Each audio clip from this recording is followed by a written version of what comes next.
Assalamualaikum semua. Selamat datang lagi ke channel Sherry Cooks. Dah tak sabar-sabar nak tengok another resepi kan?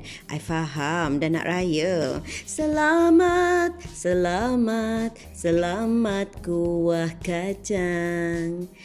Mari kita tengok apa bahan-bahan yang perlu kita sediakan.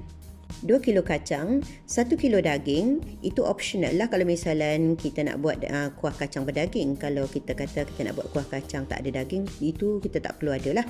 Kemudian kita ada 1 kilo gula, 3 cawan minyak, 2 labu bawang putih, 5 batang serai, 3 ibu jari halia, 3 ibu jari lengkuas, 1 cawan bawang merah, 35 biji cili kering, 1 sudu besar bumbung garam, 2 sudu besar asam jawa dan 1 inci dadu belacan. Mula-mula kita bersihkan halia dengan mengikis kulitnya. Begitu juga dengan lengkuas. Kalau kita tak boleh nak kikis, kita boleh gunakan pisau pembuang kulit. Hiris halia kasar-kasar, hiris lengkuas juga kasar-kasar. Bawang putih dibersihkan, begitu juga dengan bawang merah, serai pun dihiris, cili dipotong-potong, rendam dan dibersihkan.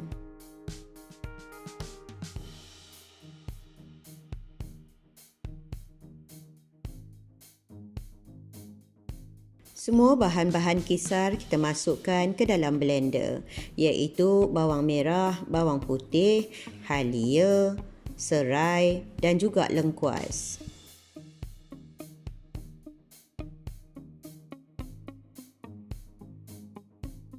Kita blender hingga halus. Pastikan tiada bahan yang masih kasar. Jika kita nak buat kuah kacang yang ada daging, kita potong daging yang paling baik, yang paling lembut, seperti bahagian batang pinang.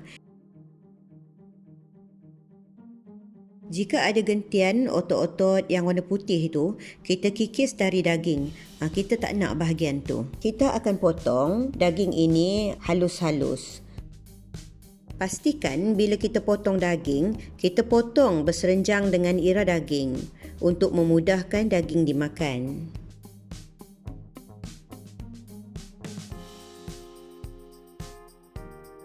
Kemudian kita harus basuh dan pastikan tak ada darah lagi.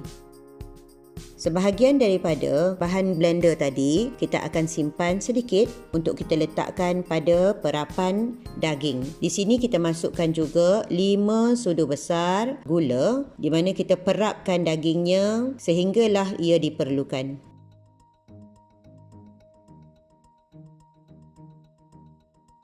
Kacang kita basuh dulu kerana kita tak mahu ada kekotoran yang melekat kepada kacang. Kita akan goreng kacang kita dengan menggunakan 2 cawan minyak dahulu. Kita goreng, berhati-hati ya sebab tadi kita dah basuh kacang kita. Jangan sampai dia meletup kena muka pula. Nak raya ni. Kemudian kita goreng sehinggalah warnanya kekuningan. Masa dulu-dulu saya selalu sangai kacang ni. Tetapi sekarang saya dah pandai. Saya goreng dengan minyak penuh. Kacang akan masak dengan lebih sekata dan lebih rangup. Harus diingat apabila kita mengangkat kacang daripada minyak, jangan sampai terlalu perang. Sebab kacang yang panas masih terus panas dan masak dirinya sendiri. Ini adalah perbandingan warna di antara kacang yang dah masak dengan kacang yang belum dimasak. Setelah semua kacang telah habis digoreng, kita terus masukkan bahan kisar dalam minyak panas tadi. Kita tumis sehingga semua bahan menjadi perang dan berbau harum. Kalau kita tengok tak cukup minyak, kita boleh tambahkan 1 cawan minyak lagi supaya bahan kisar kita cepat masak dan garing. Kita tengok di sini bahan-bahan kisar yang tidak melekat pada kuali kita menunjukkan bahawa dia dah cukup masak. Sementara itu, kita boleh mengisar cili merah untuk dimasukkan ke dalam bahan-bahan yang telah perang. Jadi kita boleh masukkan cili kisar kita dan kita akan tumis sampai kering. Banyak yang tanya pasal apa tak blender sekali dengan cili. Boleh? tapi tak dapat wangi yang sama dengan bahan-bahan kisar yang digoreng berasingan tadi. Jika kita tumis cili sekali dengan bahan tumisan tadi, kuah kita tak akan tahan lama, dia cepat basi. Kita boleh siapkan pula air asam jawa dan belacan. Saya malas, sebab itu saya pakai blender. Boleh saja diramas-ramas asam jawa itu dan juga belacan. Dan kemudian kita readykan untuk dimasukkan ke dalam campuran cili kita tadi.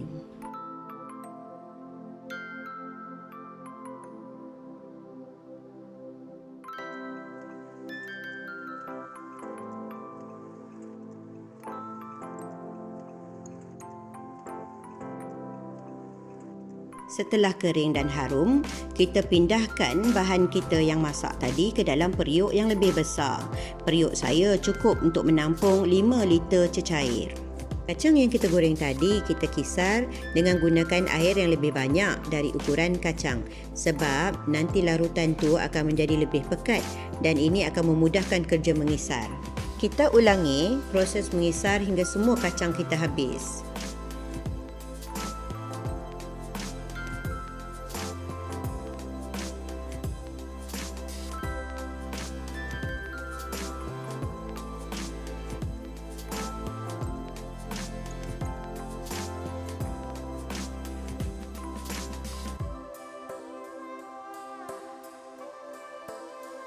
Masukkan lagi air jika perlu. Kita boleh ambil air dan letakkan di dalam kuali baki tumisan tadi dan masukkan ke dalam kuah kita.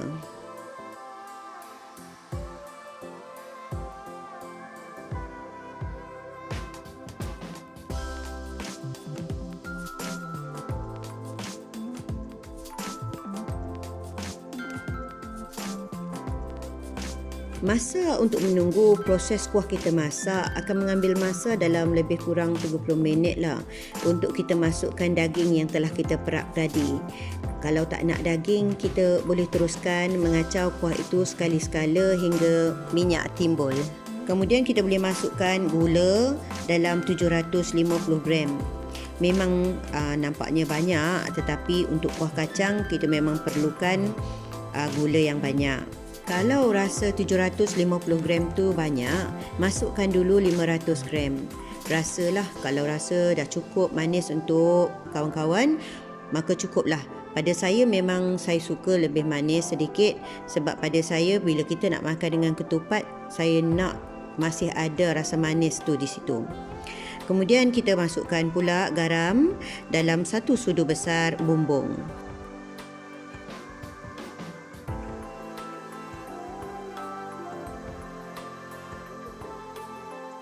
Kita akan masukkan daging kita ke dalam kuah. Kita akan terus masak sehingga kita tengok tidak ada lagi buih-buih putih di atas permukaan kuah kita.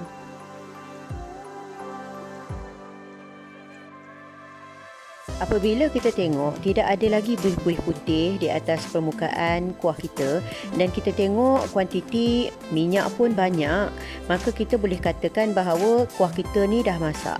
Okey, jom kita plating.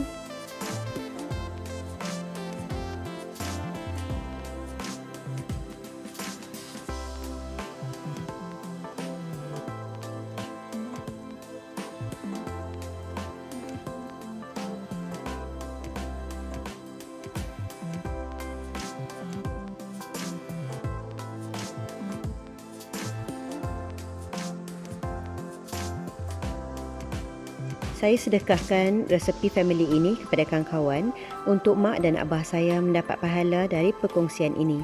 Jika kawan-kawan mencuba resepi ini, sila tag saya dekat Instagram @sharifah_yusuf2 ya. Jumpa lagi. Selamat